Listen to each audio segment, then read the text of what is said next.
একজন পুলিশ কর্মকর্তা হয়ে এই কথাগুলো কিভাবে বলছে? যারা মাদক বিক্রি করে তার ছেলে পেলেকে তোমার বেঞ্চে বসতে দিবে না। আমি বলে গেলাম অফিসার ইনচার্জ যে যার বাবা মাদক বিক্রি করে তোমার বেঞ্চে তাকে টাকা দিবে না। আমি এসে চেক করবো যে যদি দেখি যে মাদক ব্যবসায়ীর ছেলে তোমার সামনের বেঞ্চে বসা, আমি কিন্তু তোমাদেরকে বকা দিব, বন্ধ করবো।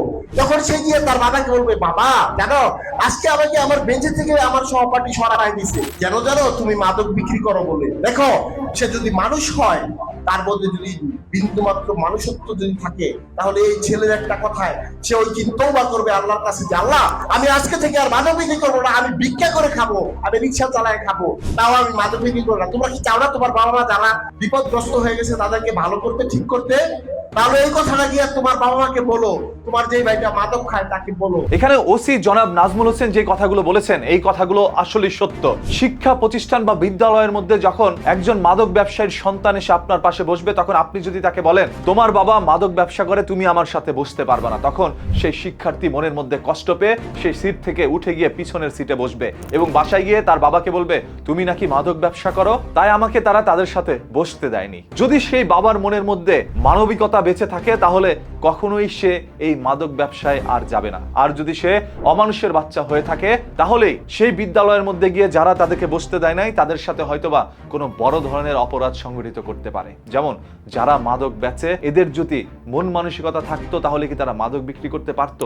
এরা যদি ভালো মানুষ হতো তাহলে কি মাদক বিক্রি করতে পারতো? নিশ্চয়ই এরা বড় ধরনের অপরাধী যাদের মনে কোনো ধরনের মানবিকতা নেই। তাই তাদেরকে মানবিকতার কথা বলে কখনোই এটার সমস্যার সমাধান হবে না, বরঞ্চ আরো সমস্যা হতে পারে। এখানে ওসি মহোদয় যে কথাগুলো বলেছেন এটা অবশ্যই একটি গ্রহণযোগ্য কথা। এতে করে কিছু সমস্যার সমাধান হতেও পারে, তবে সমস্যার চাইতে যেন অপরাধ আরো বাড়তে পারে। যেমন ধরেন একজন মাদক ব্যবসায়ী, সে প্রকৃতপক্ষে শুধুমাত্র একজন মাদক ব্যবসায়ী নয়, তার পেছনে রয়েছে রাজনৈতিক মাদক। সে একজন শীর্ষ সন্ত্রাসীও বটে। সন্ত্রাসীরাই এখন প্রকাশ্যে এইভাবে মাদক ব্যবসা করে যাচ্ছে, তাদের বিরুদ্ধে প্রশাসন কিছুই বলছে না। থানা পুলিশ থেকে শুরু করে অসংখ্য রাজনীতিবিদরাও তাদের সাথে জড়িতও থাকে। যখন একজন পুলিশ কষ্ট করে তাদেরকে ধরতে আসে, এসে দেখে ধরা মাত্রই একটি ফোন চলে আসে তার মোবাইলে, বলে ওকে ছেড়ে দাও। এমন একজন মানুষ বলে ছেড়ে দিতে, তখন ছেড়ে দিতে বাধ্য হয় ওই থানার ওসি। তবে কিছু সংখ্যক থানার পুলিশ কর্মকর্তা বা ওসিরা যখন এইটা মনে করে যে না, আমি এই চাকরিতে এসেছি শপথ করে, সেই শপথের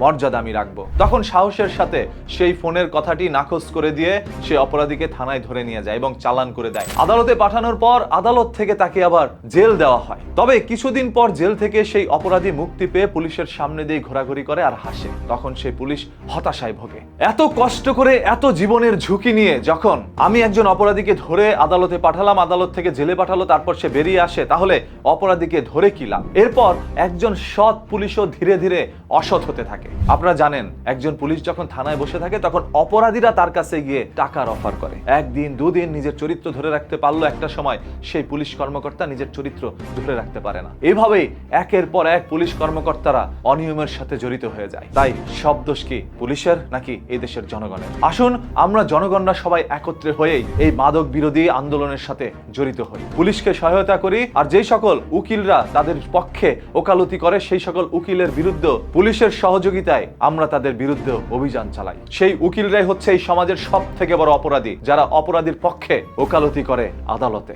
দেখেন, আমি আমার কাছে যেটা মনে হয় ন্যায়ের কথা, জনগণের কথা, আমি সেটাই আপনাদের সামনে তুলে ধরি। এতে করে আমার জীবনের ঝুঁকি রয়েছে। যে কোনো সময় হয়তোবা নির্মম ভাবে আমাকে দুনিয়া থেকে সরিয়ে দিতে পারে, বা আমার বিরুদ্ধে এমন কোনো মিথ্যা অভিযোগ বা মামলা দিয়ে আমাকে জেলে ভরে রাখতে পারে। আপনাদের সবার কাছে একটু অনুরোধ করে যাচ্ছি, যদি আমার কণ্ঠস্বর রোধ করা হয় তাহলে আমার হয়ে কথা বলবেন আপনারা। এই সংগ্রাম যেন কখনো বন্ধ না হয়। একটি দুটি পেজ আমার হারাতে হয়নি, 50টার মতো পেজ আমার নষ্ট করা হয়েছে, তারপরও এখনো আমি টিকে আছি। যদি আমাকে ক্ষতি করা না হতো তাহলে দেখতেন বাংলাদেশের প্রথম সারির কন্টেন্ট ক্রিয়েটরের মধ্যে আমার নাম থাকতো। আমার আত্মবিশ্বাস বাংলাদেশের সব থেকে বেশি ফলোয়ার আমার পেজে থাকতো, যদি তারা আমার ক্ষতি না করতো। তবে ক্ষতি করে দমাতে পারেনি। ইনশাল্লাহ এই সত্যের সংগ্রাম অটুট থাকবে। সেই সত্যের পথে আপনারা হবেন এক একজন সৈনিক। তাই পেজটাকে এখনই ফলো করে রাখেন। কথা দিচ্ছি, মাটির নিচ থেকে লুকোনো সত্য বের করে এনে উন্মোচন করব আপনাদের সামনে, যতদিন এই দেহে প্রাণ আছে ইনশাল্লাহ।